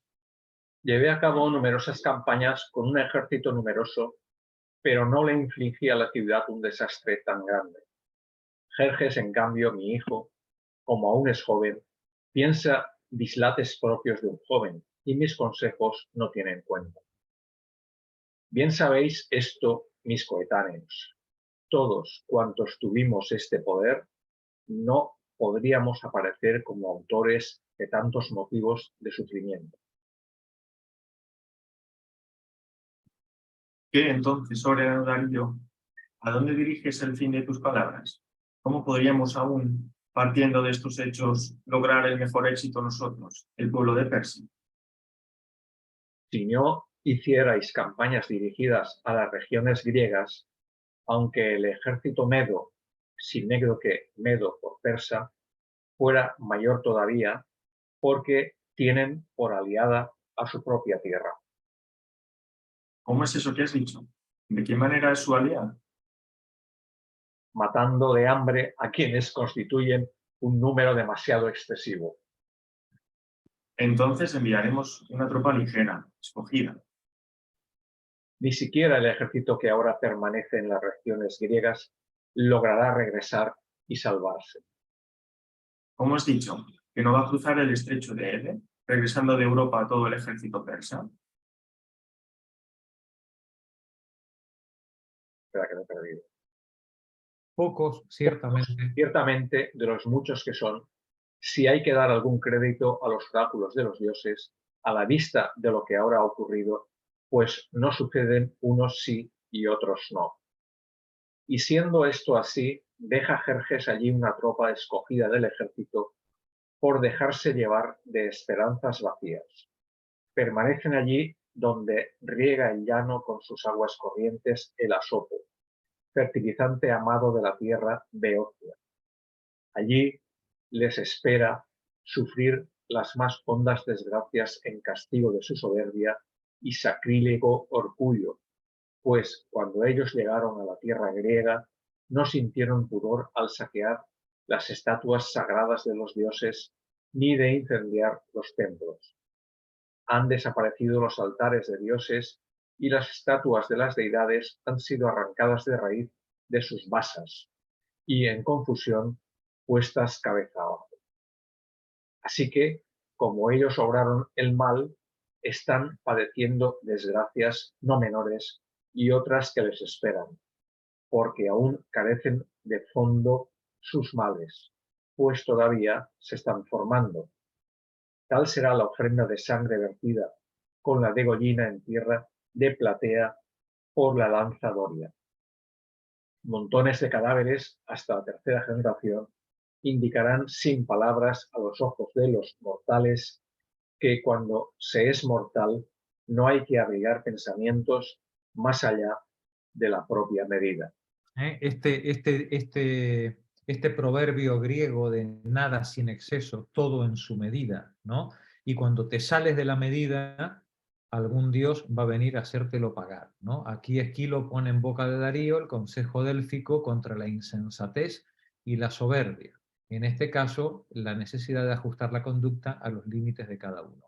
No tener en cuenta eso, los límites de cada uno, es lo que lleva a Jerjes al desastre. Continúa. Cuando la soberbia florece, da como fruto el racimo de la pérdida del propio dominio y recolecta cosecha de lágrimas. Fijaos en los castigos de estos hechos y acordaos de Atenas y Grecia. Que nadie, por haber despreciado la suerte favorable que tiene llevado del deseo de otros bienes, vaya a perder del todo una considerable prosperidad. Arriba está Zeus, juez riguroso, que castiga a los pensamientos demasiado soberbios. Ante esto, emplead vuestra moderación y haced que aquel, Jerjes, entre en razón mediante prudentes admoniciones para que deje de ofender a los dioses con su audacia llena de orgullo. Y tú, oh anciana madre de Jerjes, el hijo que amas entra en palacio y toma a atavíos que posean apariencia noble, y con ellos sal al encuentro del hijo, pues en torno de todo su cuerpo, debido al dolor de los males que está padeciendo, los andrajos de su vestidura bordada se caen a jirones. Cálmale con palabras de benevolencia, pues tú eres la única a la que él, yo lo sé, soportará oír que yo me voy bajo tierra, me sumo en tinieblas. Yo me Y voy, tú consuélale que yo me voy bajo tierra, ¿vale? Y vosotros, ancianos, tened alegría a pesar de los infortunios, concediendo placer cada día a vuestro ánimo, porque a los muertos la riqueza de nada les sirve. Aquí tenemos un antecedente del Carpe Diem, ¿no? Vive el momento y disfrútalo, que a los muertos la riqueza de nada les sirve. Y la sombra de Darío se desvanece. Alfonso. Cuánto dolor me ha causado el oír las muchas desgracias que tienen los persas, tanto las presentes como las futuras. Oh mi adverso destino, cuántos dolores penetran en mí por mis muchas desgracias. Pero esta desgracia me muerde muchísimo más que otra alguna. El oír la deshonra que sufre mi hijo por los vestidos que cubren su cuerpo. Me voy a palacio a coger vestiduras y voy a intentar salir al encuentro de mi hijo, pues no abandonaré en su desgracia a quien yo más quiero. La reina sale de escena camino de palacio. Alfonso. Oh dolor, antaño gozamos de una clase de vida grandiosa y feliz con arreglo a la ley, cuando el anciano, que era el socorro de todos, bienhechor e invencible rey idéntico a un dios, Darío, gobernaba el país. En primer lugar, mostrábamos ante las gentes ejércitos famosos que debelaban cualquier ciudad, aunque estuviera fortificada, y el regreso traía de la guerra soldados que ningún daño habían sufrido, sanos y salvos, a hogares felices. ¿Cuántas ciudades logró conquistar sin atravesar el cauce del río Alis, sin salir de su hogar?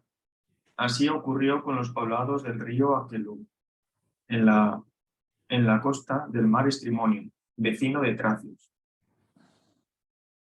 Y las que alejadas del lago están extendidas por tierra firme, fortificadas, obedecían a este soberano. Y las desparramadas por los alrededores del amplio estrecho de Ele y la honda Propóntide y la boca del Ponto. Y las islas bañadas por el mar frente a un cabo marino, cercanas a esta tierra, como Lesbos y Samos, plantada de olivares, Quíos y Paros, Naxos, Míconos y Andros, vecina que roza con Tenos. Mandaba también en las situadas en medio del mar, entre ambas riberas, Lemnos y la sede de Ícaro, y Rodas y Cnido, y las ciudades de Chipre, Pafos, Salante y Salamina, cuya ciudad madre es ahora la causa de nuestros gemidos, y a todo lo largo del dominio jónico en ricas, populosas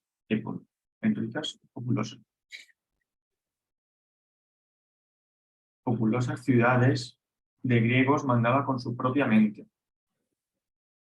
la ejecución de sus órdenes corría a cargo de sus generales, pues disponía de la fuerza incansable de sus hombres armados, auxiliados por tropas compuestas de gentes de todos los pueblos. Ahora, en cambio, soportamos nosotros esto, que sin duda han vuelto a los dioses en ventaja de los que son nuestros enemigos, pues hemos sufrido una magna derrota naval. Entra en escena una carroza de 4 ruedas, acompañada de un escaso séquito cubierto de harapos. De la carroza desciende Jerjes, con vestimenta real, pero andrajosa. Jerjes se dirige hacia el coro con paso cansado y vacilante. Gracias, Alfonso. Juan, te ha tocado ser Jerjes. ¡Ay! Desgraciado de mí. Ay. Desgraciado de mí, porque obtuve este horrible destino que no pude prever. ¿De qué cruel modo atacó la deidad a la raza persa? Mísero de mí, ¿qué sufrimientos me esperan aún? Pues se me ha aflojado el vigor de las piernas al poner mis ojos en la ancianidad de estos ciudadanos. Ojalá Zeus, que también a mí, junto a los hombres que perecieron, un destino de muerte me hubiera ocultado. ¡Ay, ay, rey! ¡Ay de nuestro valeroso ejército y del grandioso honor del imperio persa, y de la galanura de héroes que una deidad ahora ha segado! La tierra llora la juventud que en ella nació, matada por Jerjes, el que abastece de persas a Hades. Numerosos varones persas, la flor del país, acostumbrados a vencer con el arco, una densa miríada de héroes, han perecido. ¡Ay de quienes eran nuestra heroica defensa! Ya la tierra de Asia, oh rey de esta tierra, miserablemente dobló su rodilla, miserablemente.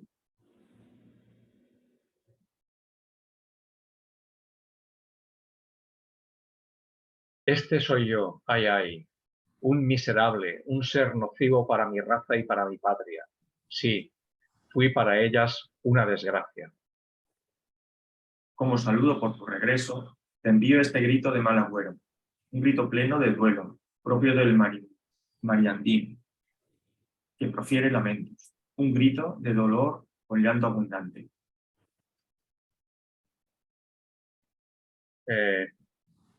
Sí, bueno, esto, Jerjes, no, Jerjes aquí no está hablando. No, O sí, es la antiestrofa. es la antiestrofa. Léela tú, Juan, por favor. Lanzad un lúgubre grito muy plañidero, cargado de acentos de dolor, pues ya se volvió contra mí la deidad. Lanzaré... Lanzaré, ¿Cómo va esto? Tú, Alfonso. Lanzaré, tú eres el coro. Lanzaré, sí, también una canción plañidera en extremo, en honor de los sufrimientos de nuestro ejército, por los golpes recibidos del mar, pesadumbre de nuestra raza sumida en llanto. Gritaré desde ahora un gemido acompañado de múltiples lágrimas. el Ares de los jonios los arrebató. El Ares de los jonios, protegido en las naves, desequilibrando en su propio favor las fuerzas en lucha, cegó la sombría llanura del mar y la malhadada ribera. Ay, ay, ay, grítalo y pregúntalo todo. ¿Dónde está la restante multitud de tu gente? ¿Dónde tus ayudantes, como eran Parandaces, Susas, Pelagonte y Agábatas? Dótamas, Samis y sus ístanes que Batana dejó.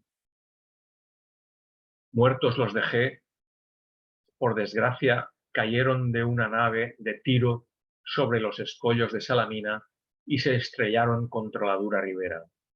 Ay, ay, ay. ¿Y dónde tienes a tu Farnuco y al valiente Ariomarno?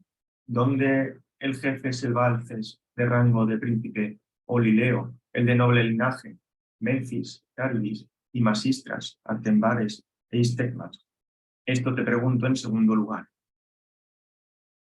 Ay, ay de mí, tras haber contemplado la antigua, la odiosa Atenas, todos ellos como resultado de un solo ataque, ay, ay, los desgraciados agonizaron en tierra firme. Ya la flor de los persas, al que en todo tenías como ojo, un ojo leal. El que contaba por miles y miles sus tropas, Alpisto, hijo de Batanuco, el de Sésamar, el de Megábates, hijo y Aparto, y al magnífico Ebares. ¿Los dejaste también? ¿Los dejaste? Aquí tenemos otro signo de cómo funcionaba la administración persa. Los funcionarios del imperio se llamaban los ojos del rey, ¿no? Los que transmitían, miraban y transmitían lo que veían al rey. Continúa, Alfonso. Oh, desgraciados de ellos, estás contando desgracias que son más que desgracias para los nobles persas. Traes a mi memoria la nostalgia de nobles camaradas al hablar de supremas desgracias, horribles, inolvidables. Dentro de mi pecho me grita el corazón. También, es verdad, echamos de menos a otro, al jefe de miles de soldados marlos, a Jante, y a Lario Ancares, a Diexis y a Arsaces, que eran los jefes de los caballeros, a Gabates, y Timnas y Tolmo, insaciable en la lucha, atónito quedo de que no te acompañen rodeando tus tiendas dotadas de ruedas. Han muerto, sí, los jefes del ejército. Han muerto, sin gloria. ¡Ay, ay, qué dolor! Qué pena. Deidades causaron un inesperado desastre, manifiesto a los ojos de todos. Qué claro es que Ate ha mirado. Hemos sido heridos de una mala suerte que durará a través de los siglos. Hemos sido heridos, eso está bien claro. Por una calamidad inaudita, por un desastre que nunca se vio. Por haber tropezado sin buena suerte con marinos jónicos, infortunado en la guerra el pueblo persa. ¿Cómo pensar que no lo es? Desgraciado de mí, que he recibido un golpe fatal en un ejército tan numeroso. ¿Y qué es lo que no se perdió? Grandes eran las fuerzas de Persia. ¿Ves lo que queda de mi vestido? Lo veo, lo veo. ¿Y esta caja en que guardo las flechas? ¿Qué es eso que dices que ha sido salvado? Una aljaba para mis dardos. Poco, en comparación con los muchos recursos que había. Nos hemos quedado sin defensores. El pueblo jónico no huye del dardo. Valeroso en exceso, vi una derrota que no me esperaba. ¿Me vas a hablar de la confusión de las naves de guerra puestas en fuga? Rasgué mi vestido ante la desgracia de ese desastre. Hay pena y dolor. Y aún sí, más que pena. Doble pena es, y aún triple dolor. Penoso para nosotros, pero alegría para el enemigo. Y quedó nuestra fuerza mermada Me encuentro privado de escolta. por la derrota en el mar de nuestros amigos. Llora, llora tu pena y vete a tu casa. Ay, ay, ay, mi ruina, mi ruina. Grita así, como eco a mis gritos. Triste don a tristezas de tristes. Gime y pon junto al río tu canto. Ay, ay, ay. Dolor, rigurosa, sí, es esta desgracia, que intensamente también me duele. Sigue remando y llora mi cortesía perdida. Y cortesía perdida. Perdida. Y el coro hace el gesto del el remar. El remar son los golpes en el pecho, ¿no? Imitando ese remar y haciendo digamos, leña del árbol caído de ese desastre naval, ¿no? Continúa. Anegado en llanto, profiero gemidos. Grita así, como eco a mis gritos.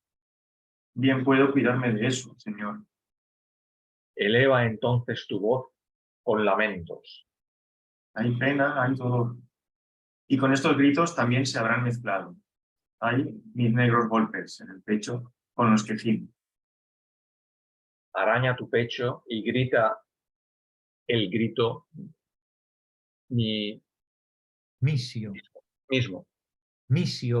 es Misia una especie de grito de plañideras, ¿no? Por un dolor profundo. Pena, pena. Y arranca de tu mentón la barba canosa. Hundiendo con fuerza las uñas. Hundiendo con fuerza las uñas de forma que arranque intensos lamentos. Lanza un grito agudo. También haré eso. Haz trizas con tus dedos la ropa de tu pecho. Pena, pena. Arráncate el cabello a puñados y siente compasión del ejército. Hundiendo con fuerza las uñas. Hundiendo con fuerza las uñas de forma que arranque intensos lamentos. Inunda tus ojos de lágrimas. Los tengo empapados. Grita sí, como eco a mis gritos. Ay, ay, ay. Entre lamentos, marcha a tu casa. El Ay, coro ay.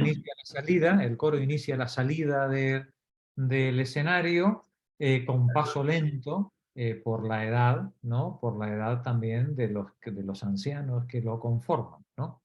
Continúa. Ay, ay, ay. Tierra persa. Difícil de andar para mí. Ay, ay, ay, sí, a lo largo de la ciudad. Ay, ay, sí. Sí, sí. Gemid, caminantes que andáis sin aliento. Ay, ay, tierra persa. Difícil de andar para mí. Ay, pena y dolor de los que murieron. Ay, pena y dolor sobre nuestros navíos de guerra. Te despediré con tristes gemidos. El coro abandona la escena y Jerjes queda solitario y abatido. Segundos después entra en palacio. Bueno, pues aquí habéis tenido la más antigua de las tragedias griegas que ha llegado hasta nosotros, los persas, apenas escrita 10 años después de la batalla de Salamina, y en la que se puede ver muy bien cuál es el pensamiento griego dominante, sobre todo el pensamiento ateniense, y cómo se va configurando una nueva manera de entender la política, ¿no? Cuando en los próximos decenios se discuta oligarquía contra democracia, muchos mirarán a esos remeros, a esos señores del remo de Salamina o a esos hoplitas que plantaron cara en Maratón, ¿no? Y decir, si yo fui suficientemente ciudadano para matar persas, ¿no? Es que no voy a ser suficientemente ciudadano para gobernar mi ciudad, ¿no? Bien, pues este es el principio, digamos, de la igualdad, de la isonomía entre los ciudadanos, que a lo largo del siguiente siglo, a lo largo de todo el siglo V y el siglo IV, irá configurándose a través de la filosofía en una forma de pensamiento político que nos llevará desde Esquilo hasta Platón y Aristóteles. Pero eso ya sabemos que eso vendrá más adelante, ¿vale? Ahora la semana que viene, ya dejada la zanahoria, la semana que viene os invito a leer la tragedia de las suplicantes, que es la otra vertiente de la tragedia de la guerra. Y es la vida, los sufrimientos de las personas que tienen que abandonar su hogar cuando su patria es devastada o cuando sufren grandes injusticias. El viernes que viene, ¿vale? Chao, gracias. Buena semana, gracias a vosotros. Gracias. Hasta luego. Hasta luego, feliz semana. Chao.